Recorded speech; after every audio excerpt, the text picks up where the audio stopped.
Hello gamers, back here with a quick video, and I kind of want to just talk about the Visions of Eternity metas. So with VOE, we are currently with two maps, Shipwreck, Strand and Starlit, Weald, and of course down the line we are expecting a couple more maps to finish out this expansion. But what I'm focusing on today is the gold per hour on the two meta events in both maps. So I tested this out on a stream, which you can always keep up with us on twitch.tv/guildmm. So the purpose was just, again, comparing the gold per hour.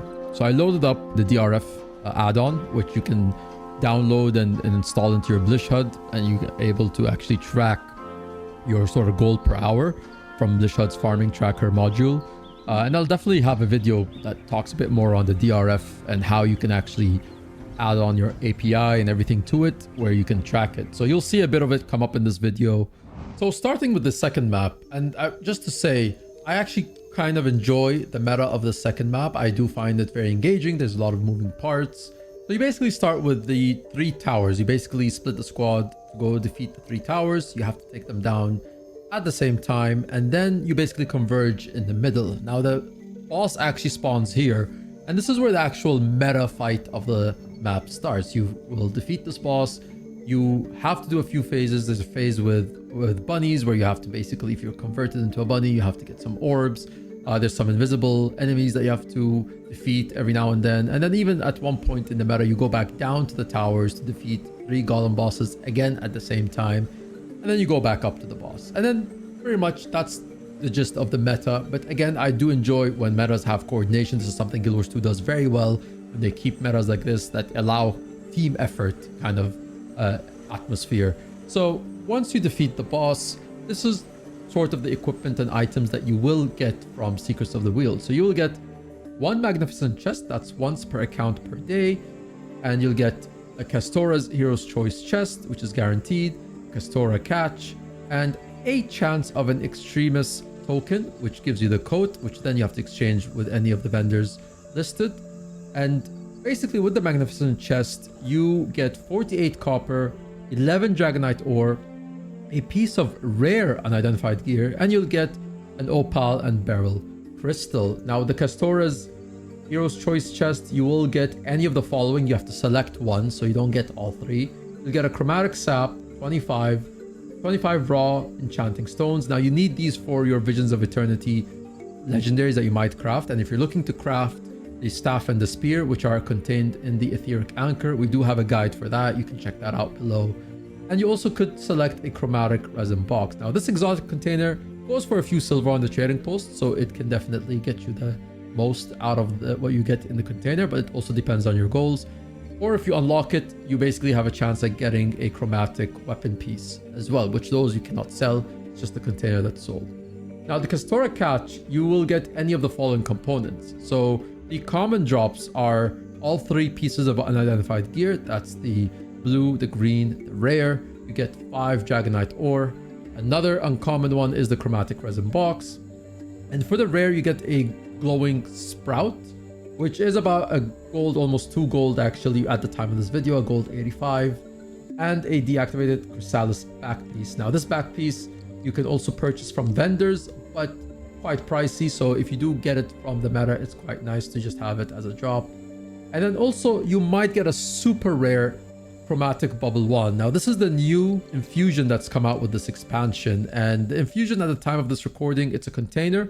The infusion itself, when you open the container, becomes account bound, but if you sell the container right now at the time recording, it's about 5,000 gold. So definitely it could make you rich, right? This is one of those metas where if you get this infusion, it's a meta that could make you rich. So the gold we got for the meta was about 7 gold, 25 silver, 6 copper. And you could see that the highest amount of gold comes from the 19 unidentified gears that I got from looting everything at the end. So for 23 minutes and including the waiting time, I felt a little underwhelmed with the meta because it's not just 23 minutes now. We had a proper squad with subgroups and things accounted for. So it definitely could take longer with other squads if you're not prepared. And you kind of have to be in the map a few minutes before the meta, even 10 minutes before, because the meta builds up fast. And this isn't one of those easy get into any overflow map and you might win. You know, some maps could fail actually. So definitely have to add in the time it takes to wait. So 23 minutes plus, I was in the map 10 minutes before and it was already full. And then the meta actually has a 5-minute countdown. So that's 15 minutes. So 15 plus 23, that's 38 minutes, 38 to 40 minutes for 7 gold, 25 silver. I feel like there's a lot of other places that you could play in the game that can get you the same amount of gold even in less time. And some other maps that you could do, or metas that are 2 to 3 metas that you could do in a row. And then that will also still net you this in the same amount of time. So definitely felt a little bit underwhelmed actually, but that's my thought on this map. So moving on to the first map. Now this one is a much easier map to do because the bosses are not that difficult. They're basically 2 bosses. You have an ion charge and you go to the one that has your ion charge. And then you'll end up swapping and then going to the other boss once your charge changes from positive or negative. And then at the end, they just converge in the middle and then you defeat them both at the same time. So the map itself, this meta is much easier in Shipwreck Strand. It's not that hard to do compared to Starlit Weald's meta.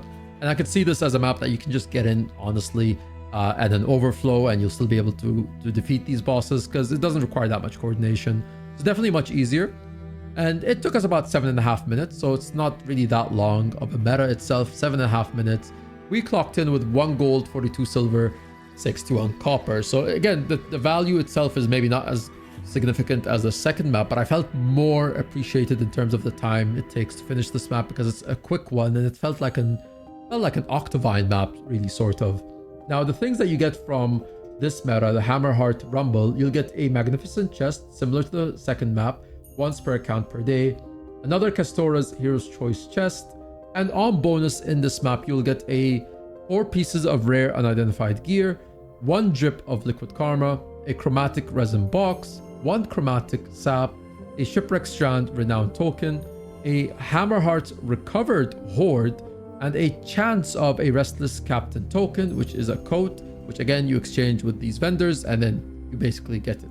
Now the Hammerheart's recovered hoard is the one piece that's different, and in this hoard you'll basically get 2 to 3 of the following. You'll get either a large claw, orc alchem, silk scrap, piece of common unidentified gear, that's the blue one, and piece of unidentified gear, that's the green one. And you might get a chance at the Hammerheart sword, which is an ascended item. It's an ascended weapon, so it's kind of nice to also just get a little boost of an ascended item. So it's not anything significant, but I felt just because it took only 7.5 minutes, so a gold, 42 silver, and if you get lucky with your drops, it could be pushing closer to 2 gold, 2.5 gold. So for 7.5 minutes, I felt more rewarded with this map, and that's just me.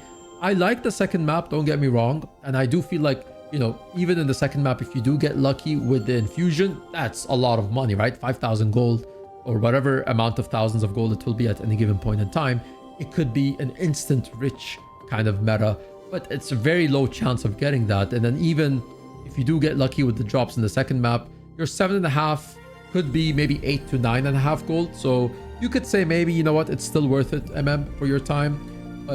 I'm counting the waiting time because that's not a map where I feel like you could just get in and 1 minute before the meta starts, unless you get into a good overflow map that happens to also be able to defeat it. But you have to take into account, this is one of those maps where you want to get in at least 10 minutes before the map fills and get into a good map. So that 10 minutes plus the 5-minute countdown timer and the 23 minutes, you're looking at closer to 40 minutes for that. Versus this map where I got into this map randomly like 3 minutes before the meta started, and 7.5 minutes I got 2 gold, and then basically I could go about my day and go to another map, do other content or whatever it is I want to do. So I felt more rewarded with that. But that's what we researched with the drop research facilities, and that's what we got. Let me know what you think. Did you feel like the gold that you're getting from these maps is engaging? Is it enough? Is it not? Let me know what you think. And I know we're later down the line expecting 2 more maps in Visions of Eternity that will get in update 2 and the final update, update 3. So that's still very far down the line until we get them. But that's it for these, at least. Let me know in the comments what you think. And in general, what do you feel about the metas themselves? Did you enjoy the metas? I like the engagement of the second one. I do really like it really well. The gold itself is what it is, but that's my opinion. I could be wrong. Others might find it worth their time. But let me know what you think. And that's, I think, more or less it for this video. That's what I kind of wanted to do, just showcase all of this research that we've done. Let me know what you think in the comments. If you enjoyed the video, like, subscribe, and of course, you can always check us out at twitch.tv/guildmm live. So you can always jump in on the chat live with us on stream and discuss anything that you want to discuss. But that's it for this video, gamers. Until next time, I'm Guildmm, and I'll see you when I see you.